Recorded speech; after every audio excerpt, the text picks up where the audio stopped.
저는 오늘 로마서 1장 1절 말씀을 중심으로 나는 누구인가 라는 제목으로 하나님 말씀 나누겠습니다. 저를 한번 따라해 보실까요? 나는 누구인가. 사도 바울이 복음을 증거하는데 당시 서바냐, 즉 스페인이 마지막 땅이라고 사람들이 생각했습니다. 그래서 이 로마에 있는 교회가 부흥이 되고 교두보가 되면 이 발판을 받고 놀라운 복음 확장을 이룰 수 있겠다 싶어서 사도 바울이 로마에 있는 성도들에게 편지를 씁니다. 이게 오늘 글입니다. 재밌는 것은 우리는 편지를 쭉 쓴 다음에 김영근 목사 드림 이렇게 내 이름을 맨 끝에 쓸 터인데, 그 당시 2000년 전에는 자기소개를 먼저 합니다. 사도 바울이 로마에 있는 성도들을 향하여 복음을 증거할 때에 제일 먼저 자기 자신을 어떻게 소개할까요? 나는 누구인가? 라는 질문 앞에 여러분들은 스스로를 어떻게 소개하십니까? 코로나19 때문에 안 좋은 일들이 너무나 많았습니다. 그러나 이 목사의 입장에서 한 가지 긍정적인 게 있다면, 많은 믿지 않는 사람들이 나는 누구인가를 끊임없이 갈망하게 되었습니다. 성경 말씀 그대로 인생은 잠시 있다가 사라지는 안개라는 것을 깨닫습니다. 강한 것 같지만 우리 인간이 전염병에 걸려도 푹푹 쓰러지는 것을 보게 됩니다. 과학이 발달한 것 같지만 그 눈에 보이지 않는 조그만 바이러스 하나 잡지 못하는 것이 우리 인생인 것을 깨닫게 된다는 것이죠. 그래서 나는 누구인가 자아에 대한 끊임없는 성찰을 하는 기간이 바로 이 코로나 기간이었다는 것입니다. 그래서 예수님을 믿지 않는 사람들은 명상도 해보고 여러 가지 자기 찾는 활동들을 해봅니다. 불교에도 가보고 모슬렘에 대한 책도 있고 기독교에 대한 책도 있습니다. 그렇다면 우리 예수 믿는 저와 여러분들은 나는 누구입니까? 나는 어떤 정체성을 가지고 이 마지막 때에 무장하여 살아갈 수 있을까요? 사도 바울의 자기소개를 통하여 저와 여러분들이 나는 누구인가 확신 가지고 이 마지막 때에 쓰임받는 하나님의 종들 되시기를 주의 이름으로 축원드립니다. 바울이 자기 자신을 먼저 이렇게 소개합니다. 예수 그리스도의 종 나 바울은, 한번 따라해 볼까요? 나는 예수님의 종입니다. 시작. 나는 예수님의 종입니다. 사도 바울이 먼저 자기 머릿속에 나는 누구인가 했을 때 제일 먼저 튀어나오는 말은 나는 예수 그리스도의 종입니다. 이 종이라고 하는 단어는 헬라어로 둘로스라고 하는 단어를 쓰는데, 이 말을 정확히 번역하면 나는 예수 그리스도의 종, 정확히 얘기하면 노예라는 뜻입니다. 노예는요, 자기 마음대로 의사결정을 할 수가 없습니다. 하나님이 시키시는 일을 하는 것이 노예, 종이라는 것이죠.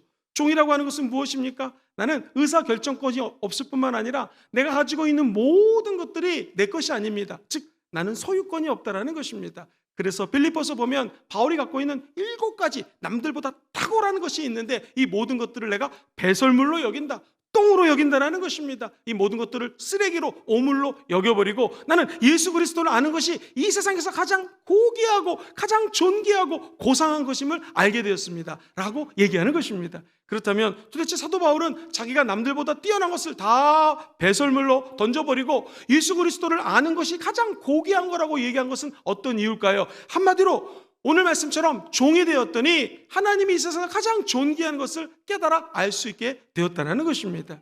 사랑하는 성도님들, 종은요, 아버지 하나님이 시키는 거 하는 것이 종입니다.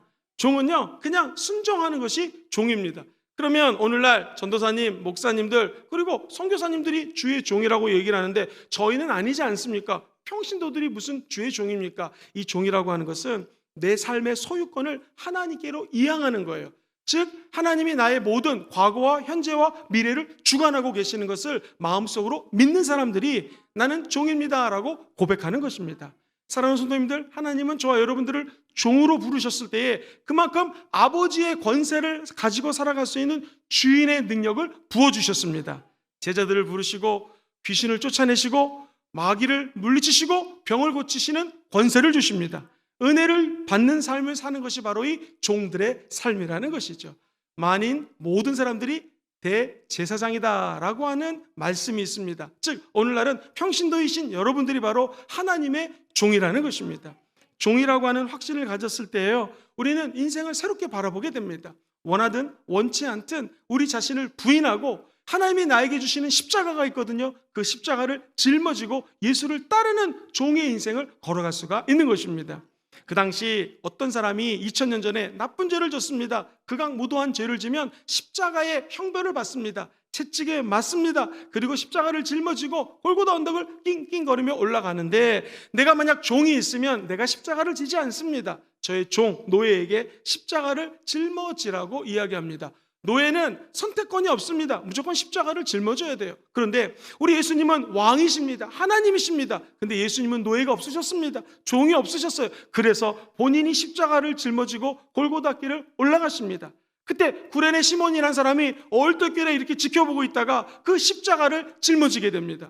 저 여러분들도 어떻게 예수를 믿었는지 모르지만 얼떨결에 십자가를 짊어진 구레네 시몬처럼 오늘 예수 그리스도의 십자가의 은혜를 짊어지고 예수를 따라가는 여러분 되시기를 주의 이름으로 축원드립니다. 사랑하는 성도님들, 종이 되면은 하나님이 높여주십니다. 하나님은요, 종을 그냥 두지 않습니다. 구약에도 모세를 하나님은 종이라 칭하셨습니다. 여호수아를 야훼의 종이라고 높여주십니다. 나아가 이스라엘 백성들을 아예 나의 종이라고 이사야 선지자는 41장 1절과 10절에서 선포합니다. 사랑하는 성도님들, 나는 종되기가 싫어요 라고 하는 분은 기억하셔야 됩니다. 영적으로 하나님이 종이 되는 것이 저 애굽 땅에서 바로왕의 종, 즉 마귀의 종 되는 것보다 훨씬 더 행복하다는 것입니다. 이스라엘 백성들은 하나님을 몰랐을 때에 애굽에서 마귀의 종, 그리고 하나님이 원치 않는 일들을 하면서 종살이하는 존재였습니다. 그런데 하나님이 콕 찍어서 그들을 홍해를 가르고 하나님의 백성으로 삼아주셨다는 것입니다. 이제는 귀신을 따라가는 삶이 아니라 저와 여러분들은 하나님의 말씀을 따라가는 자녀로 변화시켜 주셨다는 것이죠. 그렇다면 우리 종들은 주인의 뜻을 헤아리면 됩니다. 내 머릿속으로 종이라는 확신이 있으면 이제 하나님이 종에게 알려주고 싶은 것이 무엇인가를 깨닫기만 하면 종의 인생은 성공할 수밖에 없다는 것이죠. 말씀을 읽다가 이런 예화가 떠올랐습니다. 베드로가 예수님, 정말 내가 미워하는 사람이 있는데 저 미워하는 사람을 몇 번 용서하면 되겠습니까? 하루에 7번 정도 용서하면 되겠습니까? 예수님이 아니라고 7번씩 70번, 70번을 하라는 거예요. 77이 49, 490번을 용서하라는 것입니다. 사람이 한 시간에 한 번씩만 용서해도 24번 용서하는데 490번을 어떻게 용서하라는 말입니까? 아이고, 예수님, 이게 말이 안 됩니다. 무한대로 용서하라는 것인데 이게 어찌 가능하겠습니까? 그랬더니 우리 주님이 비유로 말씀하십니다. 임금님이 계셨고 그 밑에 많은 종들이 있었습니다. 임금님이 어느 날 하나님을 상징하는 임금이 드디어 결산을 하러 나타나십니다. 그런데 그동안 빚진 사람들을 조사했는데 한 사람이 세상에 빚을 졌는데 1만 달란트의 빚을 졌습니다. 한 달란트는요, 이 금으로 따지면은 한 30kg 되는 아주 엄청난 것입니다. 그런데 1만 달란트는 계산해 보면은 여러분 30조가 넘습니다. 사람이 15만 년을 일해야지 갚을 수 있는 돈입니다. 다시 말해서 이 빚은 갚을래야 갚을 수가 없는 것입니다. 그래서 임금님이 그러면 이 빚을 네 아내와 자식들의 모든 재산을 팔아서 갚아라 그랬더니 이 사람의 반응 보세요. 그 임금 옆에 납작 엎드립니다. 그게 뭐냐면 경배의 대상에게 경배하는 거예요. 포기각서를 쓰는 겁니다. 나의 힘으로 할 수 없지만 내가 갚겠습니다. 그때 임금님이 이 빚진 사람을 볼 때 성경에 보니 불쌍히 여겼어요. 불쌍히 여긴 것은 헬라어 원뜻으로 창자가 비틀어지는 고통 속에서 이 사람을 불쌍히 여겼다라는 것입니다. 사람이 마음 깊은 곳에서 그래, 네 힘으로 갚을 수가 없다 하면서 이 임금님이 너를 내가 면책해 주겠다, 빚을 다 탕감했다, 꽝꽝꽝. 얼마나 기쁩니까? 아마 그 밑에 있던 종들도 깜짝 놀랐을 것입니다. 이걸 국고로 반환하면 우리가 크게 이익이 될 텐데 어찌 이렇게 큰 빚을 용서해 주시나. 그리고 이 빚을 탕감받은 사람은 너무나 행복해가지고 룰루랄라 할렐루야 희낙낙하며 집으로 돌아가고 있었습니다. 그때 사건이 터집니다. 친구가 나타났는데 이 친구는요 100데나리온, 그러니까 하루 일당을 10만 원씩 치면 1000만 원 정도 빚진 사람이에요. 너 나한테 1000만 원 빚졌지 하면서 성경에 목을 잡았습니다. 멱살을 잡고 빚 달라고 독촉을 하는 것입니다. 야, 이게 얼마나 힘들었을까요? 그런데 성경에 보면은 이 1000만 원 빚진 친구도 똑같이 엎드렸다고 표현되어 있는데 헬라어 원어로는요 이 1만 달란트 빚진 사람이 임금 옆에 엎드린 거나 1000만 원 빚진 사람이 엎드린 거나 똑같은 단어가 쓰였습니다. 경배의 대상에게 잘못했습니다, 좀 내가 빚을 갚을 테니 용서해 주세요. 그런데 1만 달란트 빚을 탕감받은 사람은 자기는 용서함을 받고 이 사람을 용서하지 않습니다. 이게 흘러서 리더십의 귀에 들어갑니다. 나중에 임금이 이 얘기를 듣고 다시 부릅니다. 그리고 이렇게 얘기합니다. 너 악한 종아, 네가 빌기에 내가 내 빚을 전부 탕감해 줬는데 내가 너를 불쌍히 여김과 같이 너도 너의 동료를 불쌍히 여기는 것이 마땅하지 않느냐. 그리고 34절에 보면 이 임금님이 노하십니다. 주인이 노하여 그 빚을 다 갚도록 그를 옥졸에게 넘겼습니다. 그 밑에 있는 리더들에게 이 사람 다시 빚을 갚도록 하라 하면서 넘긴 것입니다. 다 같이 한번 이 35절을 읽어보겠습니다. 시작. 너희가 각각 마음으로부터 형제를 용서하지 아니하면 나의 하늘 아버지께서도 너에게 이같이 하시리라. 아하, 오늘 얘기의 주인공은 임금님하고 빚을 탕감받은 이 두 사람일 것입니다. 그런데 그 중간에 종들이 있어요. 종들은 임금님의 마음을 알게 되었습니다. 우리 임금님은, 우리 리더십은 1만 달란트의 빚을 진 사람도 용서해 주시는 분이시구나. 그렇다면은 그 헤아릴 수 없는, 한량 없는 은혜를 받은 우리도 다른 사람이 나에게 아무리 잘못해도 빚을 탕감하고 용서해 줬구나라는 것을 깨닫게 된다는 것이죠. 하늘에 계신 아버지여, 우리가 우리에게 죄 지은 자들을 용서한 것 같이 우리도 용서해 주시옵소서 라고 주기도문에서 알려진 거라고 똑같은 얘기라는 것입니다. 우리 종들은요, 우리 힘으로 할 수 없지만 내가 하나님 앞에 수없이 많은 빚을 탕감받았기에 우리 주변의 원수 같은 사람들을 용서해 주는 것입니다. 옆 사람이 원수라고 가정하고 이렇게 얘기해 보십시오. 내가 용서받았기 때문에 당신을 용서합니다. 시작. 내가 용서받았기 때문에 당신을 용서합니다. 사랑하는 성도님들, 우리는 한량없는 빚을 탕감받은 하나님의 자녀들입니다. 하나님의 종입니다. 그렇다면 우리도 용서하는 것이 크리스찬의 삶이라는 것이죠. 어떤 주인이 새벽부터 나갔더니 일자리가 없는 사람들이 있어서 그럼 우리 포도원에 와서 일을 해라. 내가 너희들에게 한 데나리온을 주겠다. 하루 품삯을 주겠다고 이야기를 합니다. 열심히 일하는데 이 주인이 무슨 일이 있어서 아침 9시에 또 시장에 갔습니다. 일이 없는 사람이 너무나 많아요. 너네 왜 놀고 있니? 누구도 아무도 품꾼으로 써주지 않습니다. 일로 와라, 같이 일을 해라. 12시에 또 나갔습니다. 오후 3시에 나갔습니다. 또 놀고 있는 사람들 다 데리고 와서 일을 시킵니다. 급기야 오후 5시, 이제 오후 6시면 퇴근이거든요. 퇴근 시간 1시간 냅두고 또 나갔더니 품꾼들이 너무나 많은 거예요. 와서 일을 해라. 그런데 이 주인이 일이 끝나고 났더니 1시간 일한 사람이나 새벽부터 일한 사람이나 똑같이 돈을 주는 거예요. 자, 이때 종은 어떤 것을 깨달아야 될까요? 품꾼의 마음을 회복해야 됩니다. 우리 예수님이 너희들이 왜 불평불만을 하느냐 이렇게 얘기합니다. 네 것이나 가지고 가라. 나중 온 이 사람이 너와 같이 주는 것이 바로 내 뜻이라는 거예요. 우리 주님의 뜻은 나중된 자가 먼저 되고 먼저 된 자가 나중될 수 있다는 것입니다. 그러므로 주의 종들은 하나님 앞에 늘 겸손해야 된다는 것입니다. 아버지의 뜻대로 사는 것이 종의 태도라는 것이죠. 그래서 성경은 16절에 이와 같이 나중된 자로서 먼저 되고 먼저 된 자로서 나중되리라고 말씀하는 것입니다. 사랑하는 성도님들, 근데 우리 예수님은 이렇게 살라고 하고 본인이 그 모범을 보여주셨습니다. 성경 말씀에 보면 마태복음 20장 26절에 이렇게 말씀을 하십니다. 너희 중에는 그렇지 않아야 하리니 너희 중에 누구든지 크고자 하는 자는 너희를 섬기는 자가 되고, 27절 너희 중에 누구든지 으뜸이 되고자 하는 자는 너희 종이 되어야 하리라. 종이 될 때 하나님이 높여준다는 것입니다. 그리고 28절에 인자가 온 것은 섬김을 받으라고 온 것이 아니라 도리어 섬기려 하고 자기 목숨을 어떻게 해요? 많은 사람들에게 대속물로 주려 함이라는 것입니다. 즉 예수님은 이 땅에 종 되기 위해서 오셨다라는 거예요. 그럼 주님은 저와 여러분들에게 종처럼 살아가지만 하나님께서 높은 곳으로 올려주는 때가 도래하게 될 것입니다. 오늘 하나님은 예수 그리스도를, 하나님이신 그분을 인간의 모습으로 낮추셨습니다. 십자가에 죽기까지 저 음부에 떨어뜨리셨습니다. 그러나 그분은 하나님의 은혜로 부활하셨고 우리 예수님은 지금 하나님 보좌 우편에 앉아 계십니다. 우리가 이 땅에 낮은 종의 모습으로 마치 성육신 하신 예수님처럼 살아가면 우리 주님이 저와 여러분들의 영혼을 부활시키실 것이요 저 높은 보좌 위로 올리는 날이 오게 될 줄 믿습니다. 나는 누구인가? 저와 여러분들은 종입니다. 종의 모습이 회복되면 이제 우리 주님이 저와 여러분들의 앞길을 대신 결정해 주십니다. 우리가 갖고 있는 소유권보다 하나님은 천지를 창조하신 만왕의 왕이시기 때문에 더 큰 은혜와 하나님의 축복을 부어주시게 될 줄 믿습니다. 그러므로 나는 종입니다 할 때는요 다른 사람하고 비교할 필요가 없습니다. 용서할 수 없는 사람도 용서할 수 있는 은혜가 종들에게 임하게 될 줄 믿습니다. 두 번째, 사도 바울은 내가 하나님 앞에 종입니다 라고 고백을 하고 자기를 소개했다가 자기가 사도라고 이야기를 합니다. 우리 같이 한번 로마서 1장 1절을 읽어보도록 하겠습니다. 예수 그리스도의 종 바울은 사도로 부르심을 받아 하나님의 복음을 위하여 택정함을 입었으니.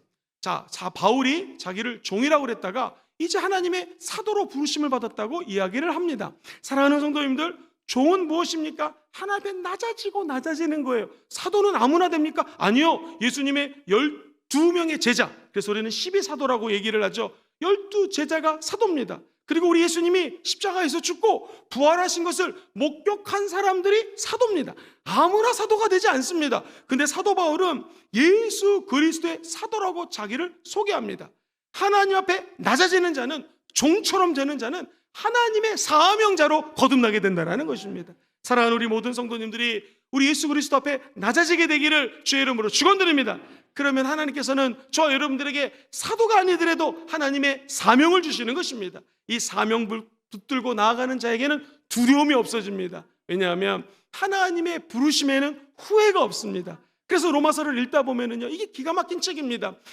창세기부터 요한계시록까지 66권의 책 중에서 만약에 다 없어졌지만 이 로마서만 있어도 복음은 증거됐을 것이다 라고 할 정도로 로마서는 복음의 핵심을 담고 있습니다. 하나님은 저와 여러분들을 부르시고 후회하지 않습니다. 사명을 주시고 후회하지 않습니다. 은사를 주시고 후회하지 않습니다. 사명은 무엇이겠습니까? 여러분은 몰라도 다 사명자들이 있기 때문에 이렇게 교회가 돌아가는 것입니다. 우리가 다음 주에 성찬식 하죠. 성찬 그냥 떡과 예수 그리스도의 피를 상징하는 포도주를 마시는 것이 아닙니다. 우리 권사님들이 몇 년 전부터 정성스럽게 포도주를 담급니다. 그리고 성찬식 하기 전날에는요, 다 오셔서 기도하고 다시 성찬을 정성스럽게 준비를 합니다. 이것이 우리 권사님들의 사명이라는 것이죠. 한 주도 빠르지 않고 한 달도 빠지지 않고 이 사명을 감당하니 우리가 성찬을 할 수 있다는 것입니다. 성찬은 무엇입니까? 많은 하나님 일 중에서 내가 맡겨진 한 가지 일 잘하는 것이 바로 사명 감당이라는 것입니다. 모든 사람들이 다 은사를 받을 수 없습니다. 내가 갖고 있는 한두 가지 은사를 가지고 하나님께 영광을 올려 드리는 것이죠. 사명도 마찬가지입니다. 어찌 우리가 하나님 일을 혼자서 다 할 수 있겠습니까? 할 수 없습니다. 주님이 맡겨주신 일을 하는 것이 바로 저와 여러분들의 사명인 줄 믿습니다. 사랑하는 성도님들, 소고기 좋아하십니까? 아멘 하신 분에게 소고기를 대접하고 싶습니다.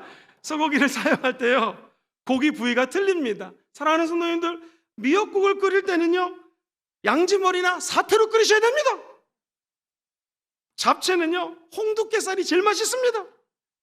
불고기는요, 부드러운 우둔살이나 목살 가지고 끓이시면 좋습니다. 물론 등심, 안심 이런 걸로 해도 좋겠지만 그 부위별로 쓰임새가 틀린 것처럼 저와 여러분들의 사명은 각 사람이 다 틀린다는 것입니다. 오늘 우리 예수 그리스도의 손에 붙들려서 끝까지 사명 감당하는 여러분 되시기를 주의 이름으로 축원드립니다.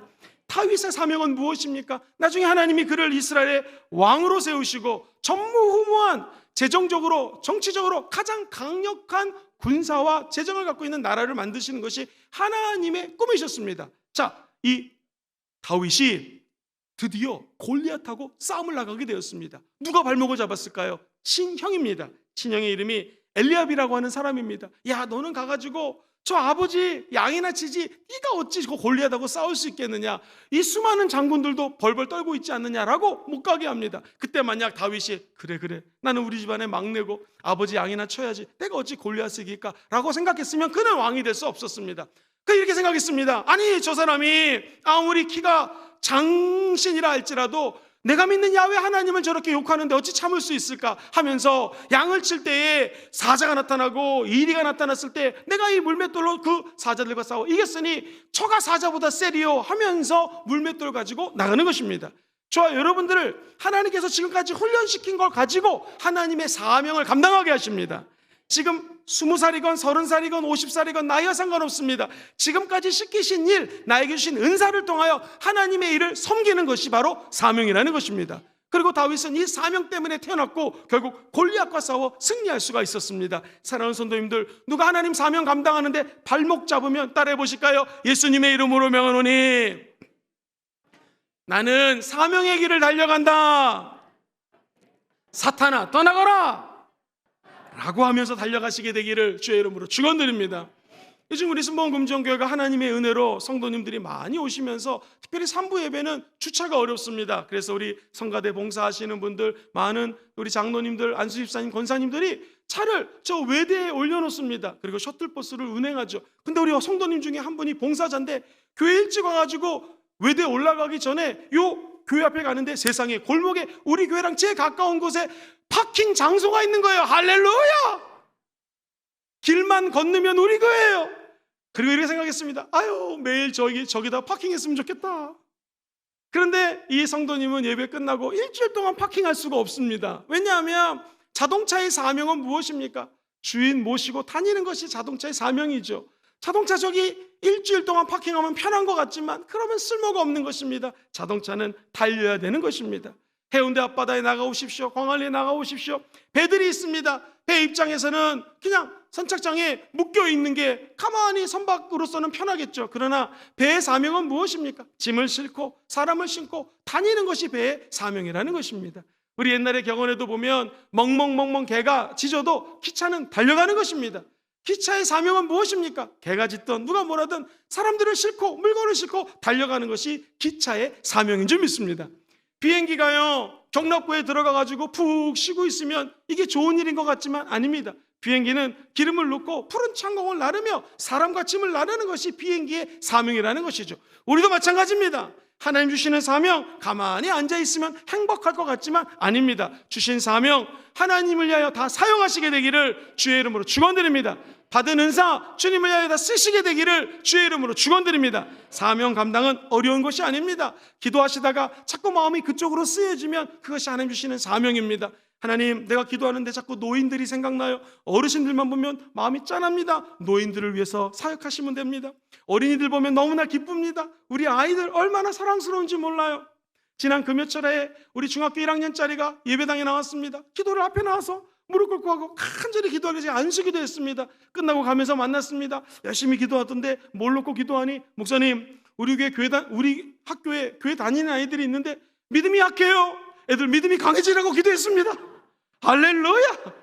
이 보통 교회가 아닙니다. 우리 교회가 얼마나 제가 은혜를 받았는지 모릅니다. 이 아이의 사명, 자기 반에 있는 애들 몇몇 교회 다니는데 믿음이 없다라는 거예요. 이게 사명으로 알고 기도하는 것이죠. 얼마나 감사합니까? 저와 여러분들의 사명이 틀립니다. 이런 아이들을 볼 때마다 심장이 뛴다. 아이들을 위해서 교회학교 교사로 봉사하시면 됩니다.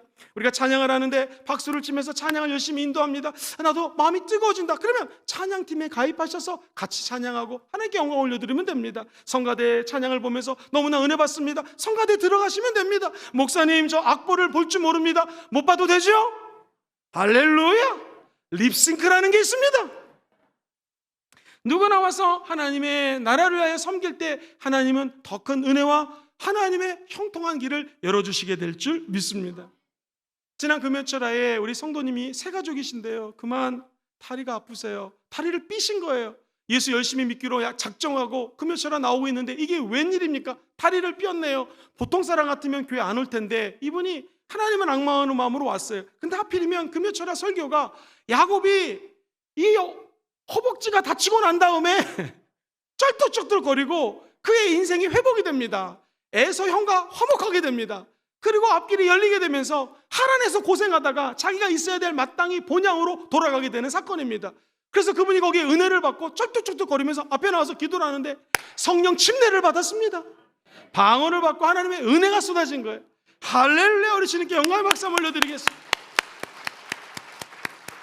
저는 담임 목사로서 너무나 기뻤습니다. 초신자가, 새신자가 다리를 쩔뚝거리며 금요철에 나왔는데 하나님은 그것을 외면하지 않은 것이죠. 그분의 사명은 무엇입니까? 아직 초신자지만 하나님께 기도하고 하나님 바지뜨렁이 갖고 기도할 때 성령님은 외면하지 않습니다. 은혜를 부어주신다는 것입니다. 사랑하는 모든 성도님들, 우리가 이제 본질로 돌아가야 됩니다. 마땅히 있어야 할 곳으로 돌아가야 됩니다. 그것이 어디입니까? 사명의 자리입니다. 그 자리를 뺏기지 마시고 천국 가는 날까지 붙으시게 되기를 주의 이름으로 축원드립니다. 바울은 자기를 소개하면서 첫째, 나는 예수님의 종입니다 소개합니다. 두 번째, 나는 사명자입니다 라고 소개를 합니다. 세 번째, 나는 복음을 위하여 택정함을 받았습니다 고 이야기를 합니다. 한번 저를 따라 볼까요? 나는 복음을 위해 삽니다. 시작! 나는 복음을 위해 삽니다.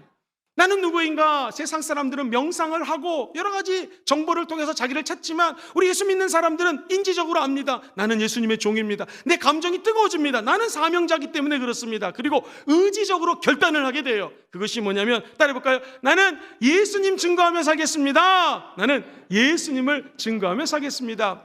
로마서 1장 1절은 예수 그리스도의 종 바울은 사도로 부르심을 받아 복음을 위하여 택정함을 입었다고 얘기합니다. 이 택정함이라고 하는 단어는 헬라말로 아포리스메노스라고 하는 단어를 쓰는데 이게 뭐냐면은 구별되었다는 거예요. 저 많은 사람들과 세상 사람들과 구별해서 하나님의 자녀 삼아 주셨다는 것입니다. 심지어 하나님이 사명을 주실 때 성경에 보면은 예레미야 1장 5절에 이런 말씀이 나와요. 네가 배에서 나오기도 전에 너를 성별하였고 너를 여러 나라의 선지자로 세웠노라 라고 예레미야 선지자에게 선포했던 것처럼 저와 여러분들이 엄마 배에서 나오기 전에 성별하셨어요. 선택하셨습니다. 내가 너를 지명하여 불렀나니 너는 내 것이라고 약속하셨습니다. 네가 불 가운데 다닐지라도 해를 당하지 않을 것이고 네가 물 가운데 다닐지라도 너는 절대로 넘어지지 않을 것이다. 왜냐하면 내가 너를 지명하여 택했기 때문입니다. 사랑하는 성도님들, 하나님이 저와 여러분들을 왕같은 제사장으로 선택하셨습니다. 하나님의 택한 족속으로 만들어주셨습니다. 그 왜 그랬을까요? 하나님의 복음을 증거하라고, 사명 감당하라고 저와 여러분들에게 사명 주신 것인 줄 믿습니다. 옛날 얘기 하나 해드리겠습니다. 옛날에 바사 제국이라고 하는 어마어마한 나라가 있었습니다. 얼마나 나라가 큰지 오늘날 인도부터 북아프리카까지 엄청난 제국을 다스리는 나라였습니다. 왕의 이름은 아하수에로 왕이었는데요. 어느 날 왕비를 구해야 됩니다. 그때 너무나 땅덩어리가 커가지고 우리로 치면 경상도, 강원도, 경기도 있듯이 127개의 도로 분할을 해가지고 섹션별로 정치를 하고 있는 왕이었습니다. 그러니 각 도별로, 각 지역별로 아름답고 재색을 겸비했을 뿐만 아니라 집안도 괜찮고 여러 가지 괜찮은 규수들이 다 후보로 올라옵니다. 이때 한 여인이 있었는데 첫째 고아입니다. 고아. 그래서 집이 없어가지고 삼촌 집에서 살고 있습니다. 더 안타까운 것은 저 이스라엘에서 포로로 잡혀온 그런 신세입니다. 보잘것 없어요. 그런데 하나님의 은혜로 후보에 선택을 받게 됩니다. 후보까지 올라간 것도 감사한데 이 왕이 이 여인을 보는 순간에 눈이 뒤집어져 버렸습니다. 이렇게 아름다운 여인이 있는가 하면서 앞뒤 가리지 않고 이 여인을 왕비로 맞이하게 되죠. 질문 드립니다. 이 여인의 이름은 누굽니까? 에스더라고 하는 왕비입니다. 결국에는 그 국가가 이스라엘 백성들을 탄압하면서 이스라엘 백성들이 이제 처참하게 죽을 수밖에 없는 아주 위험한 상황에 빠집니다. 그때 왕비가 일어나 얘기합니다. 나를 높여주신 것은 이때가 아니겠습니까? 내가 받은 사명이 이때 쓰임받기 위함이 아니겠습니까? 라고 하면서 3일 금식을 선포합니다. 그리고 민족을 구원하는 하나님의 위대한 사람으로 쓰임받게 되었습니다. 사랑하는 성도님들, 왕이 왕비를 택한 것도 은혜인데 하나님이 저와 여러분들을 지명하여 불러서 선택해 주십니다. 어떻게 하라고요? 절체절명의 위기 순간에 여러분들을 통하여 가정을 살리실 것입니다. 민족이 무너질 때 이 나라를 살리는 제2의 에스더들을 하나님께서 택하신 것입니다. 저는 믿습니다. 우리 순복음 금정교회 수많은 영적인 에스더들이 일어나서 기도할 때마다 민족의 위기를 구원하는 앞으로 정치, 경제, 문화, 사회에 뛰어난 리더십들이 우리 교회를 통하여 나타나게 될 줄 믿습니다. 하나님이 이 순복음 금정교회를 왜 세우셨습니까? 지명하여 불러서 이 복음의 볼모지 부산 땅에 세운 이유는 우리를 통하여 복음을 증거하기 위함인 줄 믿습니다.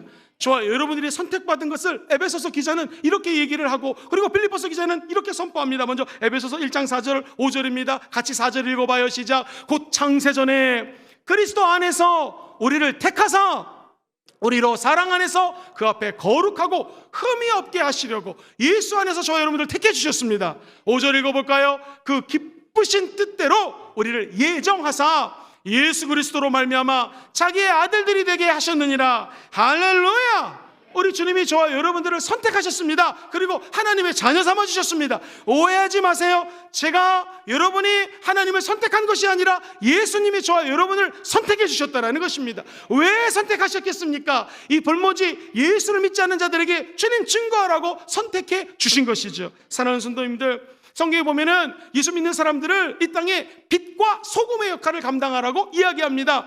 해운대 나가면 저 물 중에서 소금은 3%밖에 안 됩니다. 그런데 바닷물이 썩지 않는 것은 3%의 소금 때문에 그렇습니다. 사랑하는 성도님들, 우리 이 사회가 썩지 않고 올바로 되기 위해서는 예수 믿는 소금과 같은 사람이 필요한 줄 믿습니다. 여러분이 소금입니다.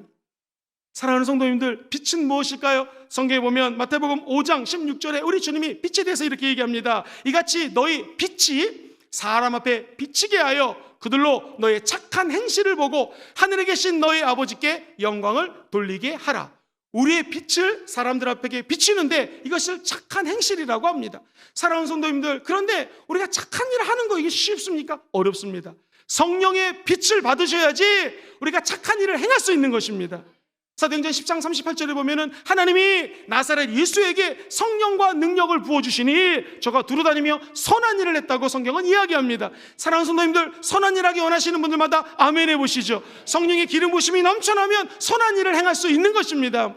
에스겔서 보면 47장의 환상을 봅니다. 성전에서 물이 흘러가 내려오는데 발목을 적시고 무릎을 흘러넘치게 하고 허리를 넘치게 하고 그 사람의 머리 위로 넘쳐나서 결국에는 그 물이 온 열방으로 흩어졌다는 것입니다. 이 생명수가 어디서 나옵니까? 성전에서 나옵니다. 하나님이 임재하는 곳에서 나옵니다. 주일 예배 모여서 예배 드릴 때마다 이 생명수를 받아가시기를 주의 이름으로 축원드립니다. 생명수가 우리 영혼 속에 흘러넘치면 이걸 통하여 많은 영혼들이 예수 믿고 구원받는 기적이 임하게 될 것입니다. 사랑하는 성도님들, 주의 종들은 용서하는 사람이라고 말씀드렸습니다. 그런데 용서하는 게 쉽나요? 미워하는 사람, 우리를 너무나 힘들게 했던 사람 용서해야지. 예배 드릴 때는 끄덕끄덕 거리다가 그 사람 만나면 다시 마음속에서 부글부글. 우리 인간이 그렇지 않습니까? 그런데 성령님은 성령을 부어주셔서 성령과 함께하면 용서할 수 있는 힘이 생긴다는 것입니다. 우리가 살고 있는 시대는 구약의 시대가 아닙니다. 성경의 요엘서 선지자의 그 예언처럼 내가 너희들에게 이른 비와 늦은 비를 내려주는데 감사하게도 이 마지막 때 내리는 비가 늦은 비라는 것입니다. 성령의 단비가 이 마지막 때에 내려주신다는 것이죠. 그러면 그 비가 우리 영혼 속에 촉촉히 젖어들게 되면 성령의 빛을 발할 수 있습니다. 잃어버린 영혼들에게 하나님의 복음을 증거하는 백성들 되게 될 줄 믿습니다. 미국의 전도자 무디 선생님에게 어떤 사람이 질문했습니다. 목사님, 복음 증거하는 거 좋아요. 전도하는 거 좋은데 이 세상이 너무나 악하지 않습니까? 아니, 복음 전한다고 이 세상이 악한데 악한 것까지 다 하나님이 다 소멸해 주실까요? 그랬더니 유명한 말을 D.L. 무디 선생님이 하셨습니다. 이 복음 증거라고 하는 것은 나에게 전 세계를 복음 증거하고 개혁하라고 맡기신 것이 아닙니다. 세상은 도저히 구원할 수 없는 난파선하고 똑같습니다. 그런데 하나님이 주신 구명보트가 있다면 이 난파선에서 빠져 죽어가는 사람을 하루속히 구명보트로 옮기는 것이 내가 받은 사명입니다. 그렇습니다. 복음 증거는 전 인류를 우리가 구원할 수 없습니다. 그러나 내 주변에 빠져 죽어가는 사람들을 하나님의 십자가 보트로 태우는 것이 저와 여러분들의 소명이요 사명인 줄 믿습니다. 사랑하는 성도님들, 미국 소매상 협회에서 조사 통계를 냈습니다. 판매원 중에서 48%가 전화 한 번 했다가 안 산다고 하면 포기합니다. 25%는 2번 전화해서 안 산다면 포기한다고 합니다. 15% 3번 전화했는데 안 사요, 안 사. 그럼 포기합니다. 그러면 88%가 한 번에서 3번 전화하고 안 사면 포기한다는 것이죠. 놀라운 것은 12%는 계속 전화하고 또 전화하고 또 전화해서 살 때까지 전화를 한다는 것입니다. 이 12%가 전체 매출액의 80%를 차지한다는 것이죠. 복음 전파가 이렇습니다. 한 번 믿으라고 해서 안 믿습니다. 그러나 2번, 3번, 4번, 5번 계속 예수의 빛을 조명하면 그들의 마음속에 있는 어둠이 떠나가게 될 것입니다. 그리고 그리스도 나라에 돌이키는데 저와 여러분들을 하나님께서 사용하실 줄 믿습니다. 이 요나라는 선지자가 구약에 나오는데요. 요나 선지자가 하나님의 음성을 듣습니다. 니느웨로 가서 복음을 증거하라. 거기는 안 됩니다. 우리 민족적으로 얽히고 설켜서 거기 정말 갈 수가 없습니다. 그래서 몰래 다시스로 도망을 칩니다. 배를 타고 도망가다가 그만 물속에 빠져가지고 물고기 밥이 됩니다. 3일 동안 그곳에서 회개하자 하나님이 토해내시고 회복시켜 주십니다. 그리고 니느웨 가서 말씀을 증거하죠. 사람들이 예수를 믿기 시작합니다. 복음을 받아들입니다. 그때 높은 곳에 올라가서 이 요나가 예수 믿는 장면들을 싹 살펴보고 있는데 갑자기 날씨가 더울 때에 이 호박 넝쿨이 쫙 뻗어옵니다. 마치 여름에 에어컨 틀어놓은 것처럼 너무 시원합니다. 기뻐가지고 막 즐거워하고 즐기고 있었습니다. 근데 그 다음날 하나님이 벌레를 보내가지고 호박 넝쿨을 다 걷어가십니다. 그때 요나가 죽여달라는 거예요. 나 살고 싶지 않습니다. 네가 왜 불평하니? 이 어제 있던 호박 넝쿨이 없어졌다고 불평하니? 이게 없으니까 나 죽고 싶어요. 그때 우리 주님이 아주 놀라운 말씀을 요나에게 이야기합니다. 네가 생각해봐라. 저 호박 넝쿨을 네가 심었니? 네가 재배를 한 적이 있니? 이 호박 넝쿨을 위해서 네가 아낀 것이 네가 만들었니? 아니라는 것이죠. 하룻밤 났다가 하룻밤 지나간 거 없어졌다고 네가 왜 그렇게 슬퍼하고 불평하느냐? 그러면서 우리 주님이 11절에 이렇게 얘기합니다. 하물며 이 큰 성읍 니느웨에는 좌우를 분별하지 못하는 사람이 12만 명이고 가축도 많이 있나니 내가 어찌 아끼지 아니하겠느냐 말씀하십니다. 네가 아꼈던, 네 거라고 생각했던 호박농골 걷어갔을 때 너 마음 슬펐지. 여기 보면 수많은 사람들이 있고 저 가축 내가 다 만든 피조물인데 나는 이들을 사랑한다라는 것입니다. 사랑하는 성도님들, 우리 예수 믿는 사람들은 어떤 존재입니까? 예수 믿고 나만 잘되고 나만 복받는 것일까요? 그렇지 않습니다. 저와 여러분들, 하나님이 종으로 부르셨습니다. 그리고 사명 주셨습니다. 왜 주셨을까요? 잃어버린 영혼들을 우리 주인 대신 하나님이 사랑하는 것처럼 사랑하라는 것입니다. 우리 왕 대신 예수님이 저들의 죄를 용서하기를 원하시는 것처럼 그 용서의 복음을 증거하라는 것입니다. 그리고 우리가 용서하는 모습을 보고 믿지 않는 사람들이 예수 믿는 길을 열어놓으라고 저와 여러분들을 하나님이 부르신 줄 믿습니다. 말씀을 정리하겠습니다. 이 마지막 때에 점점 사람들은 자기 정체성을 찾아 헤매고 또 헤맵니다. 근데 우리 크리스찬들은 단호합니다. 첫 번째, 우리가 아는 것이 있습니다. 나는 예수님의 종입니다. 시작. 나는 예수님의 종입니다. 그냥 일반 종이 아닙니다. 우리는 사명을 받은 사람이에요. 그래서 나는 하나님의 사명자입니다. 시작. 나는 하나님의 사명자입니다. 마지막 세 번째는 무엇입니까? 성령과 함께 의지적으로 결단하셔야 됩니다. 나는 복음을 위해 삽니다. 시작. 나는 복음을 위해 삽니다. 성령님이 여러분의 앞길을 보호해 주시고 인도해 주실 줄 믿습니다. 이 은총이 여러분 삶에 영원히 함께 있을지어다.